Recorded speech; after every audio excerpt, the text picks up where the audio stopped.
Supreme Archon Kelrax of the Voidborn Empire stood aboard the command deck of the Eternal Dominion, his crystalline form refracting the starlight that streamed through the transparent viewing dome.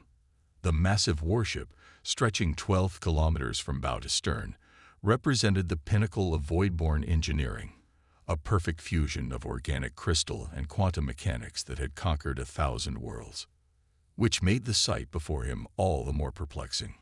"Magnify Sector 7, he commanded, his voice resonating through the crystalline architecture of the bridge. The holographic display shimmered, focusing on a cluster of what appeared to be crude metal boxes drifting through space.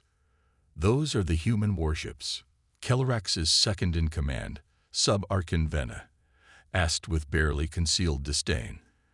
"They look like cargo containers with engines attached." Kelrax studied the vessels with growing amusement.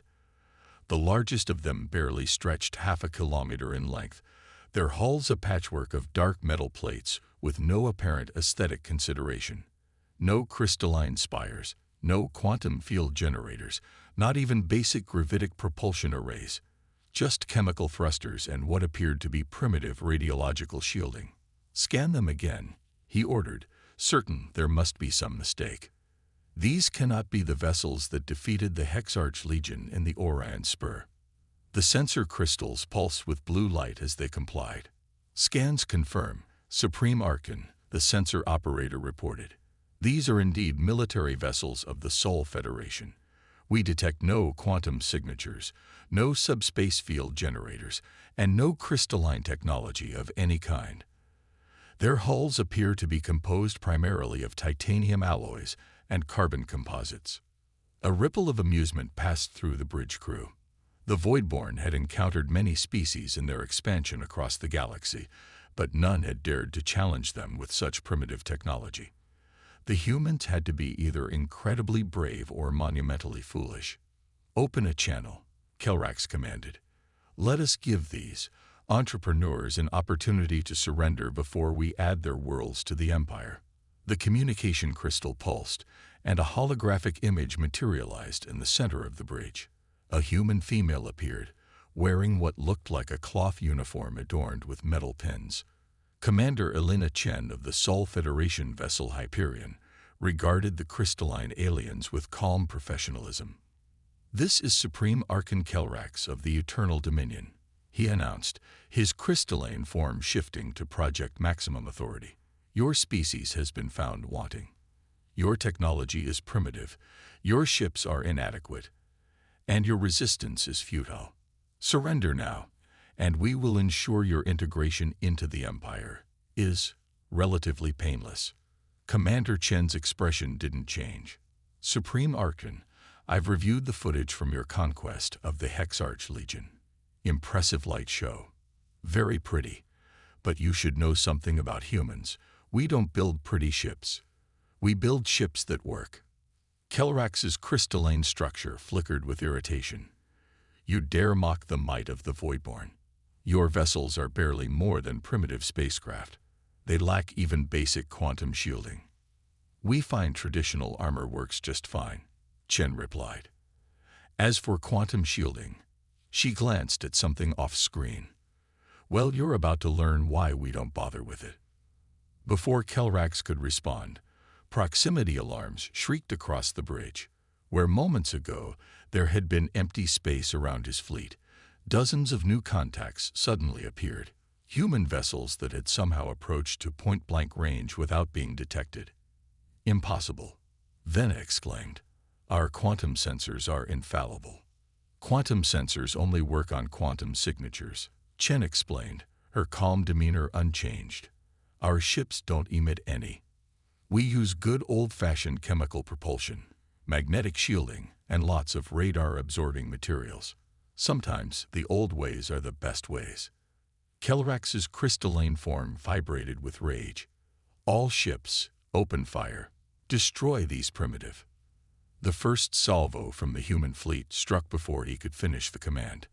But instead of the energy weapons or quantum torpedoes he expected, the humans unleashed a barrage of solid metal projectiles, accelerated to relativistic speeds. The Voidborn's quantum shields, designed to dissipate energy attacks, prove useless against simple kinetic impacts.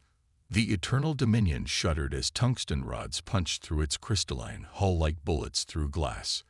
Across the fleet, other Voidborn vessels suffered similar fates as the humans demonstrated why they had chosen to stick with primitive ballistic weapons. An interesting thing about crystals, Shen continued as chaos erupted around Kelrax.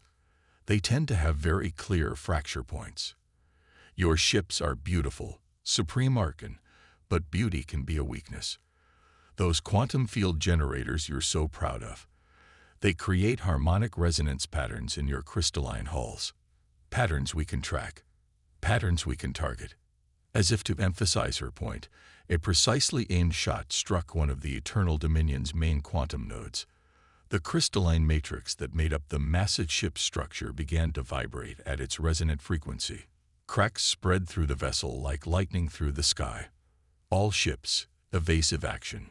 Kelrax commanded, but the Voidborn vessels, designed for the elegant applications of quantum physics, proved too unwieldy to dodge the humans' brutal kinetic barrage.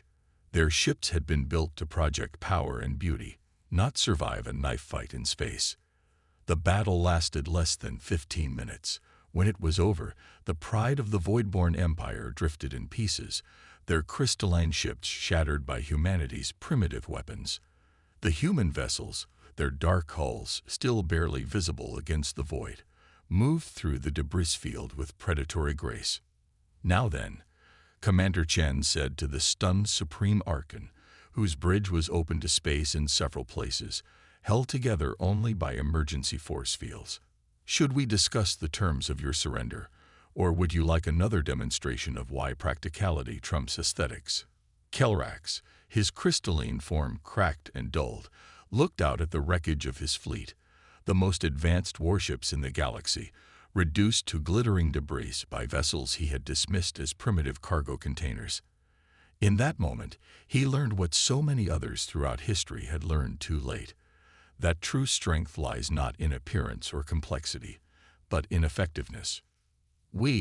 His voice wavered, harmonic resonance disrupted by the damage to his form. "We surrender." Commander Chen nodded. "Excellent choice. For what it's worth, Supreme Archon, your ships really are beautiful. But in war, beauty is the first casualty of necessity. Remember that, and maybe something good can come from this day." As rescue ships moved in to evacuate the surviving Voidborn, Kelrax watched the human vessels disappear back into the darkness of space, their primitive design suddenly seeming far more elegant than any crystalline spire. They had taught him a lesson he would never forget. True sophistication lies not in complexity, but in understanding exactly what is necessary, and nothing more. The crystalline halls of the Voidborn High Command sparkled with an angry red hue, reflecting the mood of the Council of Archons gathered within. The defeat of Supreme Archon Kelrax had sent shockwaves through the Empire, but few understood its true implications until now. Sub-Archon Venna, her form still bearing fracture lines from the battle, addressed the assembly. "The humans are not confined to the Orion Spur. Our long-range sensors have detected their activity in multiple sectors. But," she paused, her crystalline structure dimming slightly, "we cannot determine their numbers or positions with any accuracy." High Archon Zilara, her ancient form, a complex lattice of iridescent crystal, leaned forward. "Explain." "The humans have perfected what they call silent running," Venna continued. "Their ships emit no quantum signatures, no subspace distortions, not even significant electromagnetic radiation. They've developed materials that absorb or deflect our scanning methods and their heat management systems." She projected a tactical display showing thermal imagery of space. "They can match their hull temperature to the background radiation of space itself." "Impossible," one of the younger Archons declared. "No species can completely eliminate their energy signatures." "They don't eliminate them," a new voice spoke.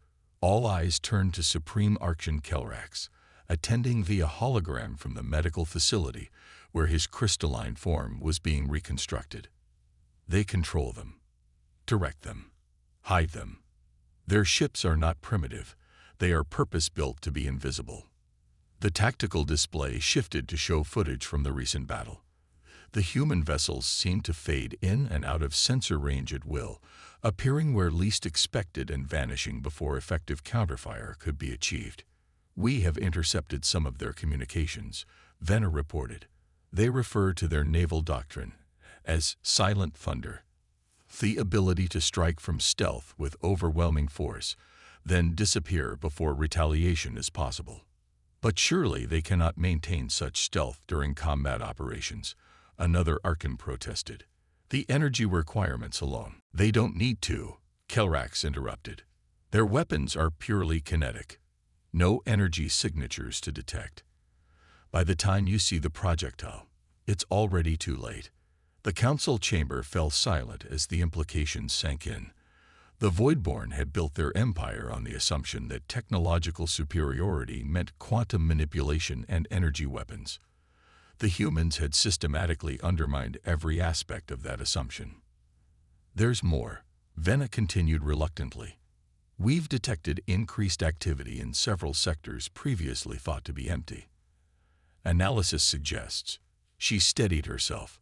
Analysis suggests the humans have had stealth outposts and listening posts in our territory for years, possibly since before we even encountered their species. The chamber erupted in crystalline chimes of alarm and outrage. High Archon Zalora raised her form to its full height, commanding silence. "Show me," she ordered.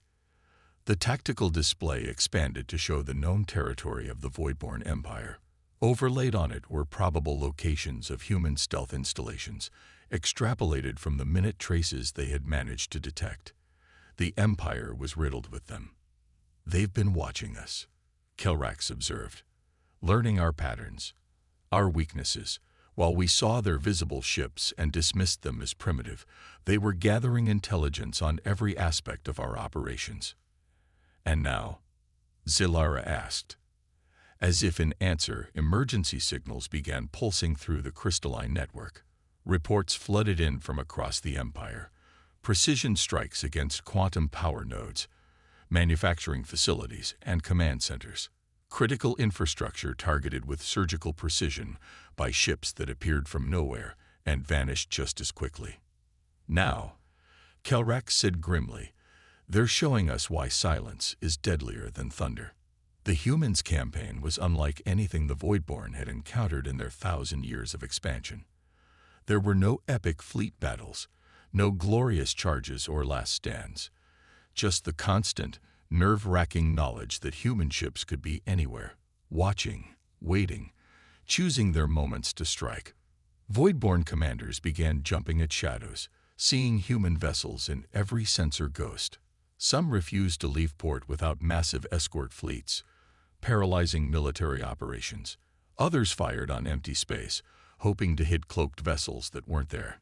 The psychological impact was as devastating as the physical damage. "We cannot fight what we cannot see," one Archon finally declared. "We must sue for peace before." The chamber's quantum shields suddenly failed. Emergency lighting cast harsh shadows through the crystalline architecture.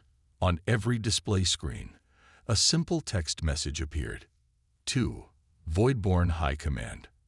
From Commander Elena Chen, Sol Federation. Your attention please. We could have targeted this chamber.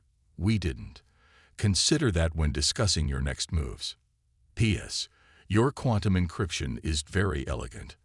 Unfortunately, elegance has a way of leaving backdoors. As the council stared at the message in stunned silence, High Archon Zalara began to laugh, a sound like wind chimes in a storm. "Well played," she said to the empty air, knowing that somewhere, somehow, the humans were watching. "Very well played indeed." She turned to the council. "We have made a grave error, my kindred. We assumed that because the humans' technology appeared primitive, they were primitive. Instead, they have achieved something we never considered, the perfect fusion of simplicity and sophistication." "What do we do?" Venna asked. "We adapt," Zilara declared, "or we perish. The humans have shown us that there is strength in silence, in patience, in choosing to be unseen until the perfect moment to strike. If we cannot learn this lesson, we do not deserve to survive. As if in response, the quantum shields hummed back to life. The message disappeared from the screens, but its impact remained, crystallized in the minds of every Archean present. In the space between thunder and silence lay wisdom, if only they were humble enough to learn it. Admiral James Chen watched the tactical display aboard the Sol Federation flagship Artemis, his expression neutral as reports streamed in from across 3 sectors. The Voidborn had finally adapted their tactics, and he had to admit, they learned fast. They're using quantum field dispersal patterns now, his tactical officer, Lieutenant Santos, reported, breaking up their crystalline signatures to mask their movements. Our targeting solutions are degrading. Chen nodded, allowing himself a small smile. Good. They're learning. About time. His second in command, Captain Sarah Wright, raised an eyebrow. Sir, they're actively countering our primary advantage. They are. Chen agreed, which means they're finally thinking instead of relying on technological superiority. Now we get to see how well they adapt to our adaptation. The massive holographic display showed the current battlefield, a vital Voidborn manufacturing sector they called the Crystal Forge. The enemy fleet had split into smaller groups, their quantum signatures scrambled by new field generators that made them harder to track. It was a solid counter to human targeting systems. All ships, execute Protocol Omega-7, Chen ordered.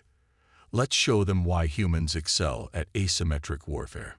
Across the sector, human vessels began launching what appeared to be debris, chunks of metal, crystalline shards, and other space junk. The Voidborn sensors, calibrated to detect quantum signatures and energy weapons, paid them no attention. They're responding exactly as expected, Wright observed, dismissing anything that doesn't fit their technological paradigm. A hard habit to break, Chen agreed. Especially when you've been the dominant force in the galaxy for 1,000 years. Lieutenant Santos, are the resonance trackers online? Yes, sir. Each piece of debris is transmitting on the designated frequencies. We're building a complete map of their quantum field distortions. The tactical display shifted, showing how the scattered debris was creating a 3-dimensional grid of sensor data. Every time a Voidborn ship passed near one of the fragments, its scrambled quantum field created minute distortions that, while invisible to traditional sensors, could be detected by the specialized equipment hidden within the debris. Remarkable. A new voice commented, "You've turned our own quantum fields into a detection grid." Chen turned to face the holographic image of Supreme Archean Kelrax, now serving as a military advisor after his surrender. The former enemy commander's crystalline form had been fully repaired, but he carried himself with less arrogance than before. The principle is similar to how sharks detect electrical fields in the ocean, Chen explained. Sometimes the best technology isn't about creating new signals, but learning to detect existing ones in new ways. Speaking of sharks, Wright interjected, the net is complete. We have their positions tracked. Chen nodded. Begin Phase 2. Across the battlefield, the scattered debris suddenly activated previously dormant systems. Each piece began emitting specific frequencies that interacted with the Voidborn's quantum fields, creating cascading resonance patterns. Their quantum scramblers are trying to compensate, Santos reported, but they can't adapt fast enough. The random frequency shifts are overwhelming their algorithms. On the tactical display, the Voidborn ship's carefully scrambled signatures began to light up like beacons. Their attempt to mask their quantum emissions had actually made them more vulnerable to the humans' improvised detection grid. The greatest weakness of any sophisticated system, Kelrax observed, is that it can be turned against itself. We made our ships more complex, thinking it would make them harder to detect. Instead, we gave you more frequencies to exploit. A lesson humans learned long ago, Chen replied. Sometimes the best way to defeat a complex system is to introduce just enough chaos to make it fight itself. The battle that followed was brief but decisive. With their positions revealed, the Voidborn vessels found themselves caught in a crossfire of kinetic projectiles. Their attempts to adapt their quantum fields only made them more visible to the human sensors, creating a feedback loop of tactical disadvantage. All primary targets neutralized, Santos reported after 20 minutes of combat. The Crystal Forge is secure. Chen turned to Kelrax's hologram. Your people will adapt again. They'll find ways to counter this strategy. Of course, the Supreme Archon agreed. But he'll have already moved on to something new, won't you? That's the real advantage humans have, Chen explained. Not our stealth technology or our kinetic weapons. It's our capacity for lateral thinking. We don't just adapt. We force our enemies to adapt to our adaptations, keeping them perpetually one step behind. A lesson that has cost us dearly, Kelrax acknowledged. But perhaps one that will lead to something unexpected. As if on cue, a priority transmission came through from Voidborn High Command. The message was brief but unprecedented. To Admiral James Chen, Sol Federation. From High Archon Zilara, Voidborn Empire. Request immediate cessation of hostilities. Propose joint military exercise program to exchange tactical doctrine and technological innovation. Your species has demonstrated that there is more than one path to advancement. We wish to learn. Awaiting response. Chen smiled. And there it is. The greatest adaptation of all. Recognizing when it's time to stop fighting and start learning from each other. You knew this would happen, Kelrax asked, surprised. We hoped, Chen corrected. Humans have a saying, the best victory isn't defeating your enemy, but turning them into an ally. Your people are too intelligent to keep fighting once they recognize the opportunity for mutual growth. As orders went out to secure the sector and establish diplomatic channels, Chen reflected on how far both species had come. The Voidborn had learned to look beyond their technological assumptions, while humans had proven that innovation wasn't just about having advanced technology. It was about using what you had in unexpected ways. Lieutenant Santos, he ordered, prepare a full tactical analysis for sharing with our new Voidborn partners. Let's show them why adaptation isn't just about survival. It's about building a better future. The lieutenant nodded, and across the battlefield, human and Voidborn ships began the delicate dance of post-combat cooperation. The stars watched silently as two species, once divided by their assumptions about technology and progress, took their first steps toward a partnership that would reshape the galaxy. The joint human Voidborn command center aboard the Crystal Nexus hummed with activity as officers from both species worked to integrate their tactical systems. 3 months had passed since the historic agreement to end hostilities, but today would put their newfound cooperation to the ultimate test. Multiple quantum ruptures detected in Sector 7. A Voidborn sensor operator announced, their crystalline form pulsing with urgency. Signs matched the Quantum Dominion's signature. Admiral Chen and High Archon Zilara exchanged glances. The Quantum Dominion, a militant splinter faction of the Voidborn Empire, had rejected the peace agreement, claiming it was a sign of weakness. Now they had returned with a stolen fleet of advanced warships, determined to prove their superiority. They've modified the quantum core matrices, Supreme Archon Kelrax observed, studying the sensor data. The energy outputs are unlike anything I've seen before. That's because they're unstable, Commander Elena Chen noted, pointing to fluctuation patterns in the readings. They've pushed the quantum generators beyond safe limits. More power, but at the cost of stability. The tactical display showed 30 Dominion warships emerging from quantum space, their crystalline hulls crackling with barely contained energy. At their center was a massive dreadnought that seemed to bend space around it, its quantum field so intense it was visible to the naked eye. This is Admiral Xerxes of the Quantum Dominion. A transmission boomed across all frequencies. Your experiment in cooperation is an affront to the natural order. Surrender now, and we will grant you quick deaths.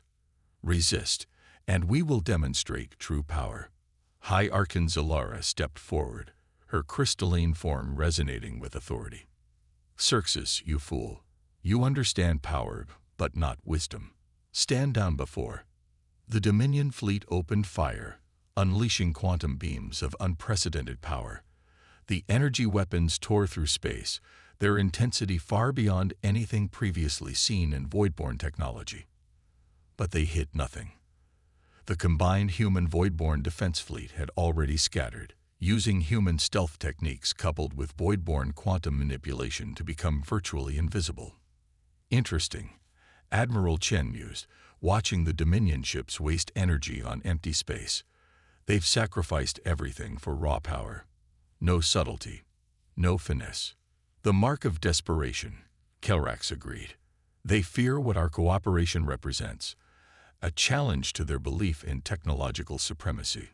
The battle that followed would be remembered as a masterclass in asymmetric warfare. Human stealth vessels, their hulls now enhanced with carefully tuned crystalline elements, slipped through the gaps in the Dominion's quantum fields. Voidborne cruisers, stripped of unnecessary ornamentation and equipped with human-designed kinetic weapons, struck from unexpected vectors. "Their quantum fields are becoming increasingly erratic," Elena reported, monitoring the sensor data. "The modifications they've made, they're not just unstable, they're reaching critical resonance. They've built their strategy on a foundation of sand," Zillara observed. "More power does not equal better control." Admiral Xerxes's voice boomed across the command channel again, but this time there was an edge of desperation in it. "Why do you hide in the shadows? Face us directly. Prove your worth in honest combat." "An interesting choice of words," Admiral Chen replied calmly. "Honest combat. As if there's something dishonest about using every advantage at your disposal. The universe doesn't care about your definition of honor, Admiral. It rewards effectiveness." As if to punctuate his point, a coordinated strike from the combined fleet targeted the weak points in the Dominion ship's overtaxed quantum fields. The result was catastrophic, cascading quantum failures that ripped through their formation like a chain reaction. "Their power systems are collapsing," Kelrax reported, watching the tactical display with a mixture of horror and fascination. "The quantum fields are turning in on themselves." "All ships, fall back to safe distance," Chen ordered. "Prepare to assist with emergency evacuation." The Dominion fleet's destruction was a stark lesson in the dangers of pursuing power without understanding. Their modified quantum generators, pushed beyond their limits, imploded in spectacular fashion. Only quick action by the combined fleet prevented total catastrophe, as human and voidborne vessels worked together to rescue survivors and contain the quantum field collapse. In the aftermath, as rescue operations continued, Admiral Chen and High Archon Zillara stood together in the observation dome, watching teams from both species coordinate their efforts. "They never understood," Zillara mused, her crystalline form reflecting the distant explosions. "True strength lies not in raw power, but in the ability to use what you have effectively. And in knowing when to learn from others," Chen added. The Dominion thought they could win by simply making their existing technology more powerful. They never considered that there might be entirely different ways to approach the problem. "A lesson that nearly cost us everything as well," Kelrax noted, joining them. "We were so convinced of our superiority that we couldn't see the value in human innovation. The Dominion simply took that blindness to its logical extreme." As they watched, a human stealth vessel, its hull now incorporating voidborne crystalline sensor arrays, smoothly docked with a voidborne medical ship equipped with human-designed kinetic stabilizers. The sight was a perfect symbol of how far they'd come. Two species learning from each other, combining their strengths to create something greater than either could achieve alone. "We should thank Xerxes, in a way," Elena commented, reviewing the battle data. "His attack proved that our cooperation isn't just a philosophical choice, it's a tactical necessity. Neither of our species could have handled this threat alone." "The future belongs to those who can adapt," Chen agreed. "Not just to new technologies, but to new ways of thinking." The Dominion represented the past, the belief that progress only moves in one direction. We represent something far more powerful, the understanding that true advancement comes from synthesis, from combining different approaches in unexpected ways. As the rescue operations continued, news of the battle spread throughout both civilizations. The decisive victory of the combined fleet over the technologically superior Dominion forces served as a powerful validation of the new partnership between humans and Voidborn. It demonstrated that innovation wasn't just about developing new technology. It was about finding new ways to use what you already had and being willing to learn from those you once considered inferior. The breaking point, as the battle came to be known, marked more than just a military victory. It represented a fundamental shift in how both species approached the concept of advancement. The humans' practical innovation and the Voidborn's quantum mastery had proven to be complementary rather than competitive, opening up possibilities that neither species had imagined before. 5 years after the Battle of Breaking Point, the Crystal Nexus had transformed from a military command center into the heart of the Joint Innovation Institute, where once battle plans had been drawn up. Humans and Voidborn now worked side by side to push the boundaries of what both species thought possible. Admiral James Chen, now serving as the Institute's co-director, stood before a class of mixed human and Voidborn cadets. Behind him, a holographic display showed the evolution of both species' military vessels over the past 5 years. "The greatest enemy of progress," he began, "isn't ignorance. It's the illusion of knowledge. Both our species thought we had reached the pinnacle of our respective technological paths. We were both wrong." The display shifted to show a new class of vessel, one that seamlessly integrated human and Voidborn design philosophies. Its hull was composed of dark, radar-absorbing materials embedded with crystalline sensor arrays. Kinetic weapon systems sat alongside carefully tuned quantum field generators. The Harmony-class patrol vessel, Supreme Archon Kelrax explained, his crystalline form now bearing the academic insignia of the Institute. A ship that would have been impossible 5 years ago, not because we lacked the technology, but because we lacked the imagination to see how our different approaches could work together. A young Voidborn cadet raised their form in the traditional gesture of inquiry. But surely one approach must be fundamentally superior.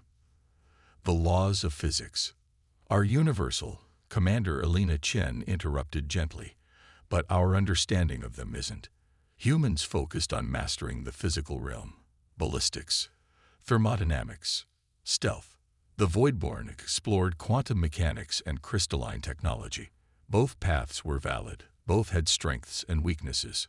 The true breakthrough, High Archon Zalara added, her ancient form now bearing the scars of the Breaking Point battle like badges of honor, was realizing that these approaches weren't mutually exclusive.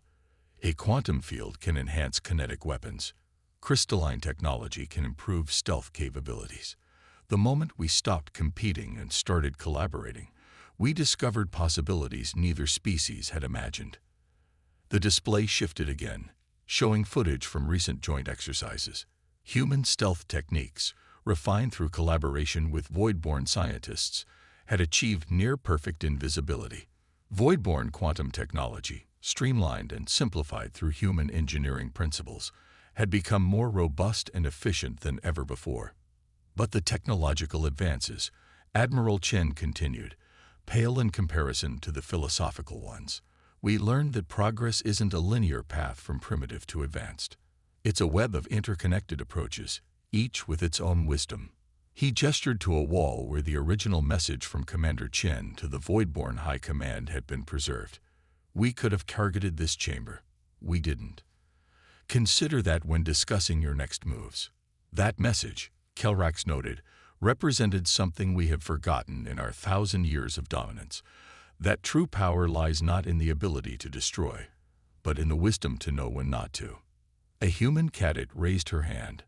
"Sir, the historical records show that both humans and Voidborn had encountered other species before our conflict. Why was our interaction different? Why did it lead to collaboration instead of just another conquest?" Zilara's crystalline form chimed with amusement. because both sides were just arrogant enough to underestimate each other and just wise enough to learn from that mistake. The humans dismissed our quantum technology as unnecessarily complex. Kelrax added, "We dismissed their primitive approaches as beneath our notice. When we discovered how wrong we both were, we had a choice: continue fighting out of pride, or admit our mistakes and learn from each other." The Quantum Dominion made the other choice, Alina reminded them. They doubled down on their beliefs, pushed their technology beyond its limits, and paid the price. They became a warning of what happens when you let pride blind you to new possibilities. The display showed a final image: the newly commissioned exploration vessel, the Beyond Pride, crewed by both humans and Voidborn, preparing for its maiden voyage to unexplored space. "This," Admiral Chen said, "is our true legacy. Not the victories in battle, not the technological breakthroughs, but the understanding that strength comes in many forms. That innovation isn't just about creating new technology, but about finding new ways to use what we have. And most importantly, that the moment you think you've reached the pinnacle of advancement is the moment you begin to fall behind." He looked out at the cadets, seeing in their eager faces, both human and crystalline, the future they had fought to create. "Your generation will take these lessons further than we ever could. You'll discover new approaches, new combinations, new ways of thinking that we haven't even imagined. And someday, when you think you've figured it all out, remember this lesson: there is always more to learn, always a different way to approach a problem, always someone who might see what you've missed." As the class concluded, Admiral Chen and High Archon Zalara stood at the observation dome, watching ships of both species moving smoothly through space, each design a unique blend of their combined technologies and philosophies. "Do you ever wonder," Zalara asked, "what would have happened if we hadn't learned from our first encounter? If pride had won out over wisdom?" Chen smiled. "Sometimes, but I prefer to wonder about what we'll discover next, now that we're finally looking at the universe through both our species' eyes." In the distance, the Beyond Pride engaged its quantum drive, a human-refined version that produced barely any visible signature, and slipped silently into the unknown. Its mission was no longer about proving superiority or maintaining dominance, but about exploring and learning. It carried with it the greatest lesson both species had learned: that true advancement comes not from insisting on your own path, but from being willing to walk new ones together.